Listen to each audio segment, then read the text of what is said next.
What up, guys? Hey, we're going to do a recap of this entire golf cart build makeover, and I'm going to break down some prices, some things that were done differently, just for those people who might want to tackle a project like this. Okay, I mentioned on the initial first drive, I talked about the handling and the brake. So I went back in, took my back rear wheels back off. I noticed that the passenger side brake, a spring had came out those shoes, so I had to reinstall that. Then I had to make that adjustment to make those shoes come out a little bit to grab that drum. Driving and everything settling in, I thought I did that initially, but it didn't. So adjusted the shoe, did another test drive, and I have brake. That is a positive. My brake, it stopped. Everything is perfect with the brake. That's number one. Number two, the handling. When I first initially drove that thing, man, I was like I was driving a Model A, the first Model A that came off the assembly line. So I went back in and researched tie rod that I had to check out when I did the lift kit. I had to unscrew the end of the tie rod to get it to reach into the new lift kit. It was just barely on, so I had to screw that all the way back in. That fixed the handling problem. I mean, it's not perfect, but this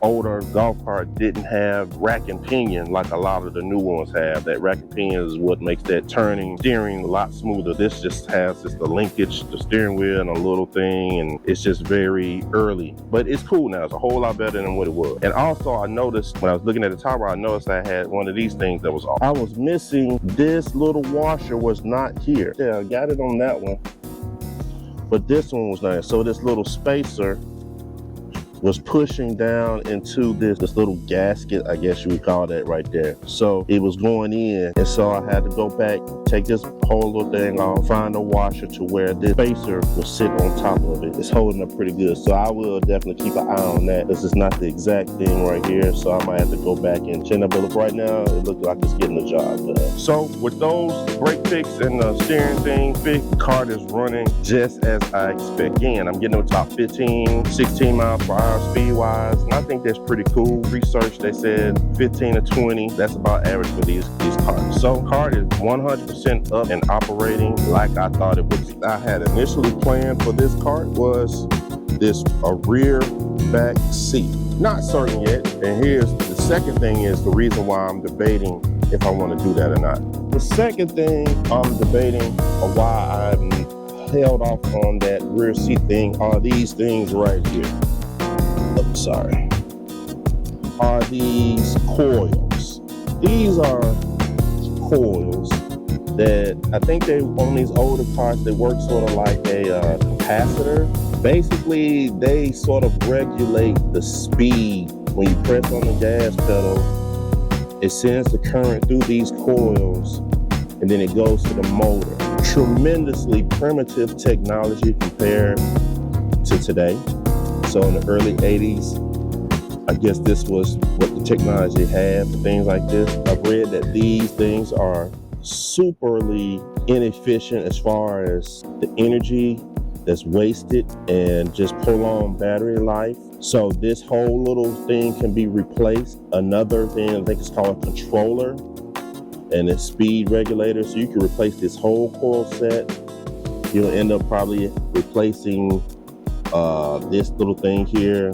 So it's a whole little set that you get to replace that and to make the badge more efficient. But then more or less the motor, I'm not certain. I haven't researched too much where if you replace this, do I need to upgrade the motor part? I would have to do a little more research on that because I think you may be able to install that new little power controller thing with the current motor. I don't know, but if you're upgrading that, I'm thinking you probably want to get a more efficient motor.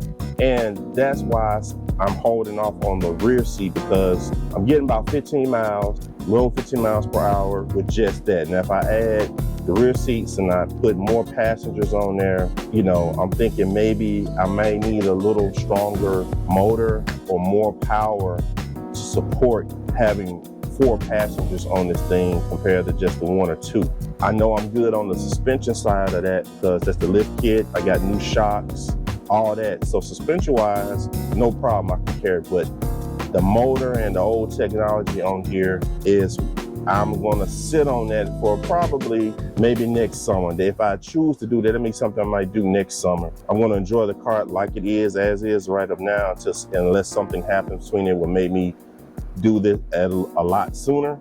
But that's what I'm just gonna research and study over the next year just to see exactly how I need to do that. I've already decided to replace. This is the charger that came with the cart, less dramatic. Again, it comes, you know, regular socket comes, they call these things crow feet, and it plugs into that charging port. Man, I plugged it up and it seems to work, but man, it's just so old technology that, man. So what I did, I went on Amazon and I found a replacement charger, and it's 90% smaller than this thing. And I read all the reviews, it works just as good, but just the circuitry, everything in the more modern controller is like I said, it's more modern technology. It shuts off when the batteries are charged, and you know, just a more of a safer route to go. I'm pretty sure this thing would work and could get the job done, but when you're going that far and you put that much money into doing this thing, you just want to take that, plug this thing in, next thing you come out and your cart is on fire or something. Yeah, I don't know. But again, this thing could be perfectly good, but I just chose to go with a new charger altogether.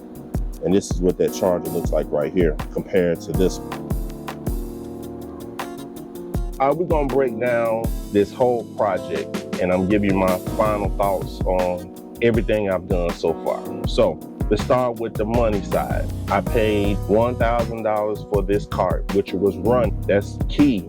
When people, if you start looking for a cart, if it's running. I saw several other carts. I'm looking on it now, finding a whole bunch of other carts that are, you know, $800, $600, similar, even newer carts, but they weren't running. Pay attention to that. The batteries for these carts, man, alone are $1,000. If you want to get 12, I mean, you can go cheaper route, but especially the newer carts is what you got to watch out for.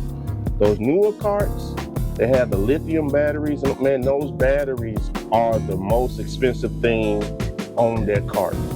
So they say, oh, it's not running, just needs batteries. You think you're about to go down to O'Reilly's and get a battery for $150, $200? No, that's the key. So pay attention to any cart that's not running. So this cart was running.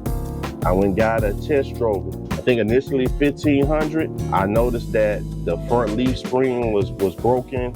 Tires are sort of flat. The upholstery is done. It was caked up with dirt and mud. Like I could tell, it had been sitting outside. The roof had been zip tied and all that. So I talked them down. I got it for $1,000. All right, so that's number one. So with that being said, after I researched everything about what I needed to do, I sort of planned and budgeted. I knew I was going to spend anywhere from $1,500 to $2,000. $1,500 to $2,000 to renovate it, to get it back up how I wanted to, like stunting status. So when I'm driving through a campground or a tailgate, people are like, oh, okay, he riding in style. So that's what I budgeted, just based off of parts, just parts. All right. So let's break down what I actually spent. The 12-volt regulator, $20. The vinyl wrap I did for this, $140. The light kit, $170. The dash panel was $110. The fuse box was $14. The seat covers were $80. The lift kit was $240. The steering wheel was $40. The steering wheel hub was $24. Speakers were $30. The little battery meter was $17. Rear shocks were $38. Front shocks were $38. Brake kit, the springs and everything was $10. Brake shoes were $24.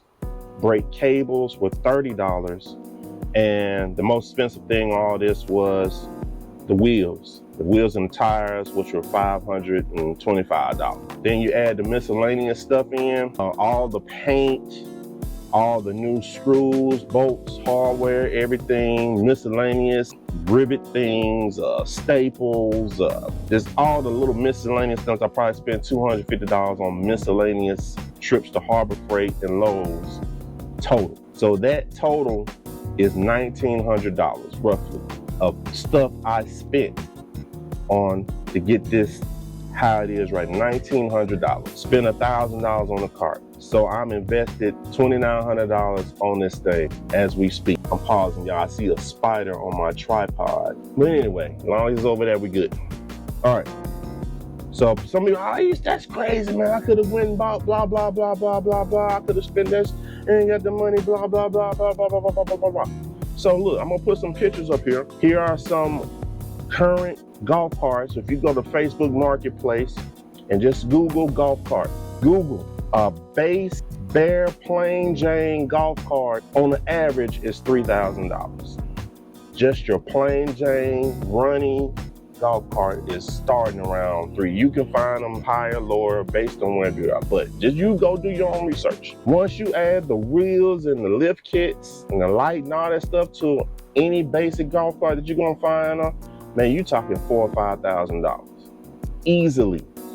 Easily. Do your research and you'll see what I'm talking about. All right, so that's that. Now, let's get to the part that people will leave out. The labor. The cost of the labor that I put into this thing. All right. I'm gonna go on the cheap end. I'm gonna say $20 per hour for labor. That's on the cheap end. Because I'm a novice, I don't, hey, I'm gonna say $20 an hour. I work an average at least 8 to 12 hours a day on this thing for a total of 20 plus days, almost a month. Some days I went longer. 4th of July was up in there, so I didn't work a couple of days. Got sick, but the days I spent on this thing were right at 22 days, and I spent roughly the whole day working on this. So if you do that math, $20 per hour, at least 8 hours a day, times 20 days, that's $4,000 in labor. Do your math. You figure that out on your own. If I would have bought this cart, took it to somebody, let them do it, or go buy a cart already done. Whether that's worth it, all depends on the eye of the beholder. For me, definitely worth it. The labor I put into it, the labor of love, is definitely worth it when I sit back and look at everything I did for it. All right, so $4,000 in labor hour. Spend $1,000 on it, another roughly $2,000 in material, $3,000 for the cart, $4,000 in labor. In my mind, I'm $1,000 ahead. Hey, do your own equation and math, whatever for you. But for me, in my mind, to make me feel good, I'm coming out $1,000 ahead on this whole project. And even cheaper and better if I look to go buy a newer model cart, I'm still at least $2,000 ahead. I'm just going out and buying a similar cart like this, even newer model cart. I'm still $2,000 cheaper from that. So that's to make me feel good, but that's what it is. So now let's get into the part, how some things that have made this job easier. If I had to do this again, what would I do differently? And if those who are trying to jump into something like this, these things will definitely make your process a lot easier. All right, number one would have made this, the number one on my list that would have made this project a whole lot easier was a place to work inside, climate control, where weather wouldn't affect bugs, any of that. If I had cleared out my garage and did this work in my garage where I got an AC, I'm not battling thunderstorms every other day, I'm not battling mosquitoes, I'm not battling the blazing heat, I could have easily taken 6 days off of this project. It would have went from 20 days down to 10 to 12 days. That's how much being in a controlled garage environment would have helped this project. So if you're gonna do this, clear out your garage, do it inside to where you can control the heat, the air, get away from the bugs, get away from the thunderstorms. Do this inside if you can. Number two, organization of your tools and your socket wrenches and all that. I'm terrible with that. So every time you stop, you have to go look for this You have to dig through a drawer of different size sockets, and you go back there, you go run over here, go back. I left this tool over here. For those who do this all the time, true mechanics, you're already organized because you already know this. But for the every 2, 3, 4 month fixer-upper guys, you know, you just throw stuff in a drawer and you don't worry about it for another month or 2 until you need it again. But doing this project, make sure you get all your sockets, all your wrenches, tools organized, and try to get in the habit of putting them back in the same spot once you use them. Again, working in the heat, you get frustrated, you're sweating, you just throw stuff down, you go back, cool off, you come back, you do something different, you're like, oh, where did I put that socket? And you're digging through it and you spending time looking for the thing you just used 30 minutes ago. So organize your tools, less frustrating on your behalf. Number 3, most important thing, time. Make sure you got plenty of time. Don't give yourself, so I'm gonna do this, I'm gonna start this on Sunday and I wanna have this thing ready to go by next Friday. Nope, don't do it. Don't do it. Give yourself plenty of ample time to troubleshoot, to figure things out, sit back, give yourself plenty of time.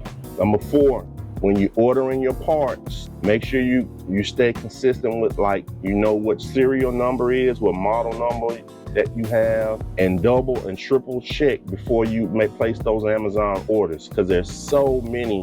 There's 81 to 95, and there's 95 to 2004, then there's 2004 to, then you got Club Car DS, then you got Club Car Precedent, you got Yamaha, you got all these different models. They look very similar, but just those little small part things will throw you off, and you think you got one thing and you find out it's a different completely part. So take time ordering parts, double and triple check to make sure you got everything. Go down to the reviews and read it. Try to order once, because you're waiting on that one part to come and you get it in, and you try to go right there and you figure out it's the wrong part. So just that whole process could delay. I didn't really have that problem with this particular. I did that research, so that was not a roadblock for me, but I could see how I almost made a couple of mistakes. Make sure you double and triple check your parts and part numbers when ordering. And number 5, make sure you have side jobs that you could do on this project in case something goes wrong or something. So for instance, working on the lift kit, I took all the hub and everything off, so I was dealing with that motor in the back. So I was figuring that out. Okay, let me go ahead and start working on painting the roof while I'm dealing that. So now I get that done. So I'm still figuring them all. Let me work on the paint or the body paneling or something. Make sure you just got different things you could do, that you can do a quick audible and move to something different while you're, so that comes with planning. Map out what you're trying to do and sort of put it in order, so as you're building up to the finished product, you can have other little tributary or segue to different things that won't completely shut the project down to a complete halt. So if this doesn't work, okay, I can go work on this part, like upholstery. So I'm over here that I'm working, I can jump to my upholstery. That way I'm still moving the project forward. And that ties in with make sure you're ordering all your parts. Go ahead, write down everything you want to do, order everything. If you got the money to do it like that, go ahead, order everything you got and just have it sitting in your garage or in a room. So when that particular steering wheel becomes a pain, you can move to vinyl wrapping, things like that. That helps you not put you in a hole time-wise, and it keeps your mind going, like keeps you sort of motivated that you're actually getting something accomplished and you're not just completely at a standstill. All right, the next thing I know, because I know how YouTubers and people be, man, you spent that much on that? I wouldn't have done that. That's something I could have did that. I could have used that, but blah, blah, blah, blah, blah. Listen, I understand how people are. You do what you do. I do what I do. I have a job. I have my main job. Then I do side jobs. Musician. I DJ. I make shirts.